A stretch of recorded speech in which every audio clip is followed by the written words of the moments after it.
I'm the chairman of the board. I've been in the business almost 65 years. And I'd like to tell you about how our company was started. My grandfather was a small business person in Pittsburgh, Pennsylvania. He sold advertising novelties, pens, pencils, paperweights. Make a little money, buy a little real estate. Make a little more money, buy a little more real estate. And then one day he made a very serious mistake. He signed a note for a friend. The friend went broke because we like to say integrity was my grandfather's middle name. He sold the real estate which he had purchased, decided to not stay in Pittsburgh, found his way to Kansas City and went into business. What business? Advertising novelties. That's all he knew. As he made his rounds in his horse and buggy, he realized that all envelopes which came into Kansas City were from St. Louis or Chicago. So he went to Chicago and brought the first envelope folding machine as far west as Kansas City. His little business prospered. The reason it did was because his customers did not have to pay freight from St. Louis or Chicago. And that was in 1886.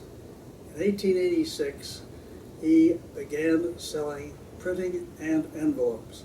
The result was that we have been in business now 129 years, and Bill represents the fourth generation of our family to run the business.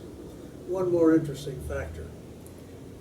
The Envelope Association, EMA, was started in 1911. My grandfather was one of the founders. In 1916, representing the association, and at his own expense, he went to Washington, D.C.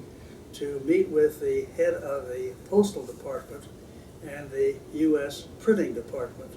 At that time, the Printing Department manufactured envelopes, sold them to the post office, and the post office sold them in post offices across the country. The result was that if you walked into a post office and wanted to buy X number of envelopes, they had them available for you. My grandfather explained that with the printing department being able to buy paper and raw materials at government prices way below what any other envelope manufacturer could purchase them for, that envelope manufacturers were not competitive. But in addition to that, he told them that if the envelope manufacturers would promote direct mail, that it would grow the postal service.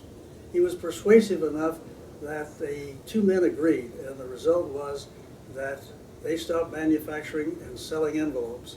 And that was the beginning of the direct mail industry in our country. It was a slow start, but obviously today direct mail is bigger in the United States than in any other nation in the world.